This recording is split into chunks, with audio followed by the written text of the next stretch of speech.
Hi everyone, welcome back to my channel. Thanks so much for watching. So today I'm going to talk to you guys a little bit about my DCP character performer audition. So I don't know if you might have seen my other video, but I was recently accepted to the DCP. I filmed my interview, so if you want to watch an interview that the outcome was successful, you can totally watch mine. It's in my other videos. So in preparation for that interview, I watched a lot of different videos online, and so I did the same thing for my character performer audition. So when I interviewed for the DCP, one of the roles that I put at like top interest was character performer. And I feel like a lot of people feel the same way. Like, character performer is a really coveted position, and it's something I've always wanted to do. So she let me know that there'd be auditions coming up, and so there was one coming up in my state.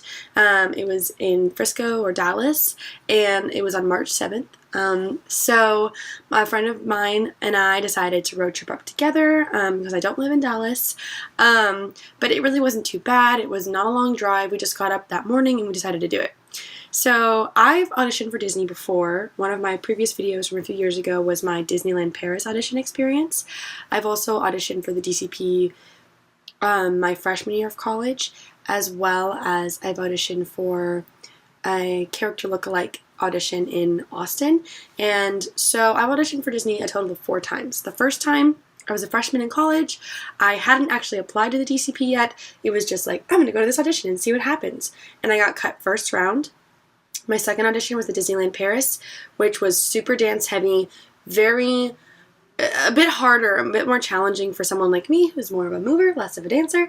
And then my third audition, was for, the character lookalike specifically, and they were calling for Moana, and I was like, I'm just gonna go and see what happens. And I didn't make it very far, interestingly enough. I just have seen other people talk about how they just go to every audition they can because it's a great experience. It gets you so much more comfortable in the room. And also, you never know. Like, they might look at you and be like, wait a minute, she looks a lot like someone else, and they didn't realize they wanted to cast that, but they did. So that's what I was doing. I definitely wasn't trying to be a character lookalike for Moana. Definitely not. And so then this was my 4th audition. It was a Disney College Program audition. I was pretty familiar with the material of like what the day was going to look like, but I was like, I'll do some research anyway. And so for a DCP audition, they generally do a movement piece at the beginning, like usually a parade march, as well as, actually this is my first time that we did some animation as well in the first round. We did a little bit of parade animation, and so I'll get there. Yeah, so when I got there, I signed in, we were in a dance studio, there was lots of people there. There ended up being 150 people there, which is crazy, and everyone was really nice. Disney auditions, honestly, like, as an actress, I can say Disney auditions are the best auditions to go to. Everyone is so nice and so supportive, and they really want everyone else to succeed, which is so lovely. And I have had audition experiences like that in the real world. I really have. Like, my school is a wonderful school, and I love the people there, and I love the department, but I truly can say that Disney auditions are just, like, the most positive experience audition-wise that they could be, which is great because I know some people get nervous. I'm a pretty seasoned auditioner for things, so I wasn't super nervous. I feel like if you're nervous, some people were playing like the number game with your fingers. Some people were playing heads up. I brought my journal so I could journal a little bit before in case I was nervous.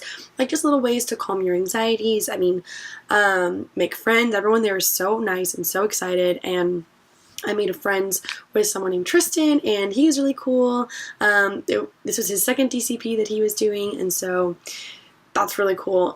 Yeah, make friends, talk to people, know that everyone else is like feeling those nerves, and just know that it's okay to be nervous and that you're going to do a great job. Breathing is very important as well. So since I was lower down in the numbers, my friend and I were 125 and 126, and so they do you in in groups. So like, they'll call you in groups, 1 through 30, usually groups of 30, I would say, and then they'll bring you into a different studio, like away from the waiting room, and they taught us a parade march, which was, it was 2 8 counts, and it was lots of marching, and then I think a jazz square, and like a 3-step turn, and something else, and like some claps in there is what I think it was. And they taught that to us pretty quickly, and then they did a little bit of animation with us in the first round, which was really cool, because I'd never experienced animation in the first round before. And so what we did is, she was like, envision yourself as a character in the parades, and like notice like all the different children and everything, and exciting different things. And the most important thing that the choreographer emphasized to us was to always keep moving. Like, never let there be a moment where you're like, oh no, what do I do next? Or it's just like something that is really important, especially I feel like in parades when there's so many eyes on you, is to always like have some sort of physicalization that goes with the character. So even if you're not actively engaging with someone on the side of the road, on the side of the street, on the side of the parade route, whatever it's called. But yeah, basically the most important thing is that even if you're not actively engaging with a certain person, to like maintain some physicality that has to do with the character you're portraying, and to make sure you're doing it in an almost exaggerated sort of way, so that the casting director is able to see clearly the like which character you're portraying. So we learned those things pretty quickly, and something I noticed just from watching people, like when we got into the room to do it for the casting director, something that I noticed is that people that I found to be looking like they were doing more successfully, like the casting director would watch them and nod and like have a smile on their face, is when they were being like over the top physically, which if you're in a parade and you're portraying a character and you're up there, like you're kind of farther away from people, it's really not going to be over the top. And I think that's kind of a harder thing for some people to register. So like you might feel like this is a totally acceptable thing to do. Like this is in a normal day-to-day life. That's how you wave. But like when you're on a parade, it's all about here and this and big, and everything's bigger than you think. So what I noticed when I was in the room waiting my turn was that the people that the casting director seemed to connect with more, and actually the ones that all got didn't get cut, really were over the top physically, were really selling it with their body, and I could tell which character they were being. So like maybe your favorite Disney character is Pluto. You love Pluto, but you can't in the moment think of anything that Pluto does physically except this. This was all I could really think of, and maybe like tilting my head, because I didn't know if he could even wave. So I like hadn't really watched enough like of how Pluto moved before. I hadn't really noticed it. So I was like, who has a very like signature way of movement? It's like Jessie from Toy Story. Perfect. I can do this. I can do this. I can do this. I can do this. I can do this. I can get low. I can kick my feet. It's like perfect. So that's who I chose to embody for the parade routine. Once we'd practiced the parade march as well as the parade like greeting for a little bit, they moved us into another room where the group right before us was still going, and we're in this big dance room.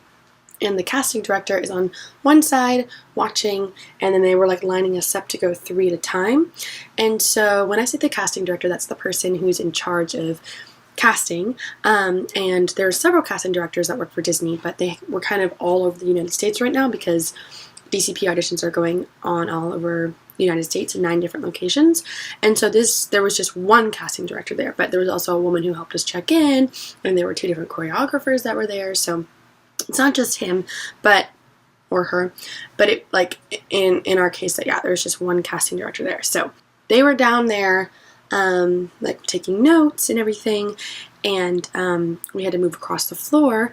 And what they had us do is they had us do in like one spot, do the parade interactions for 4 8 counts, and then move across the floor and do the dance 3 times. So that was technically 6 8 counts because the dance had 2 8 counts.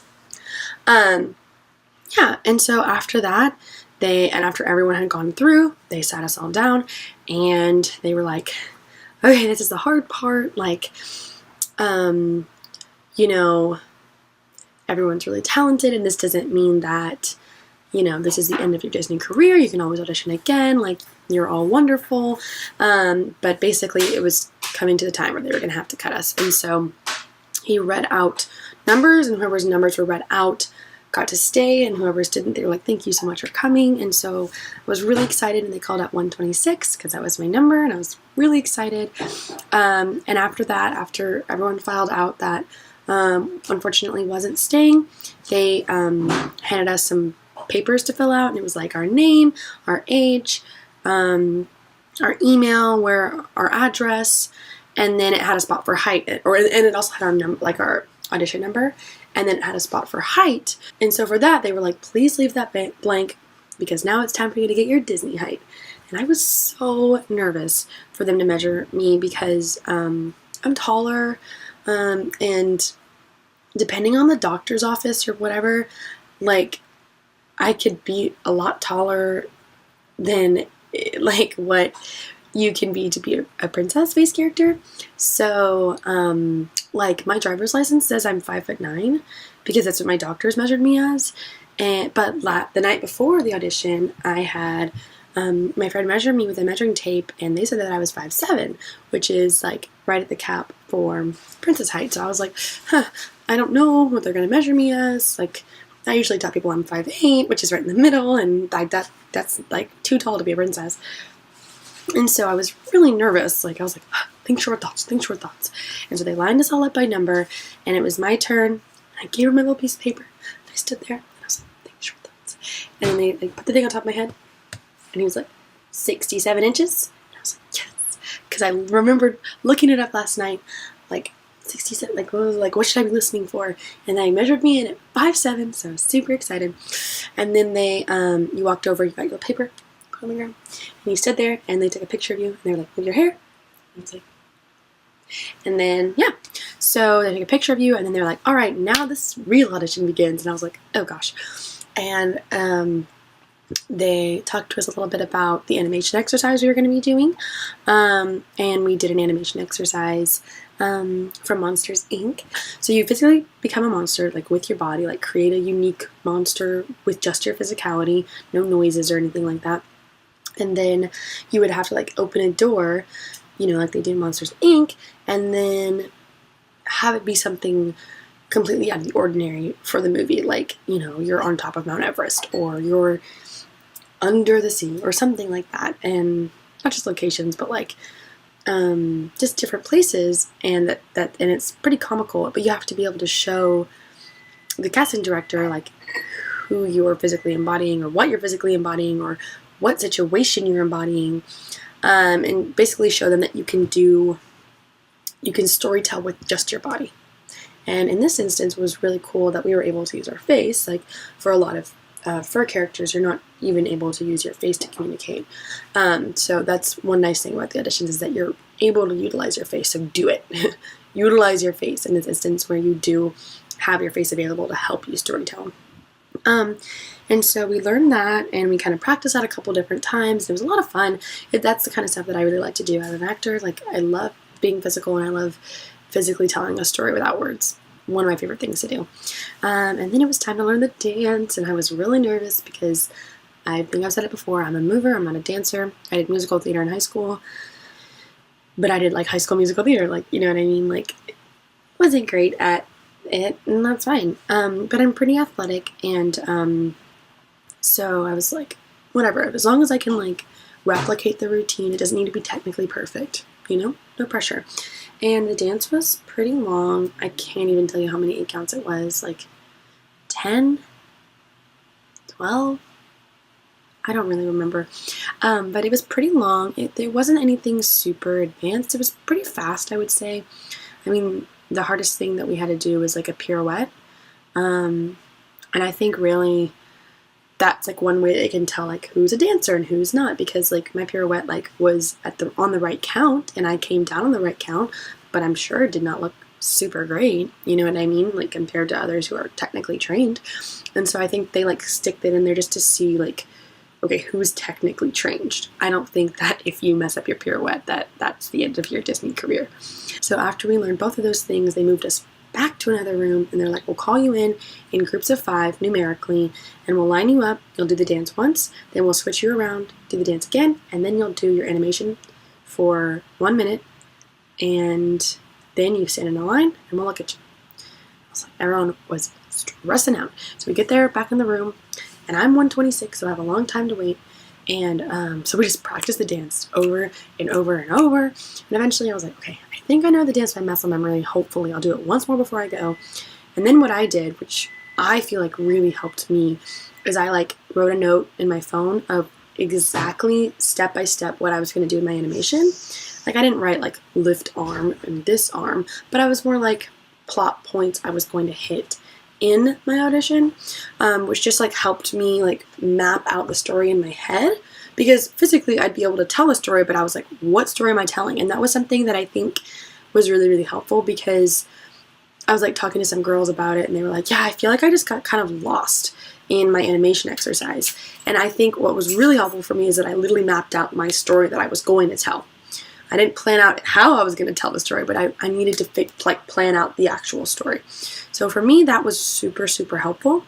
So when it was my turn to go, I did the dance once, and I was like in the back, and I remembered it a lot. I didn't have to look at anyone else. It was great. I smiled. It was wonderful.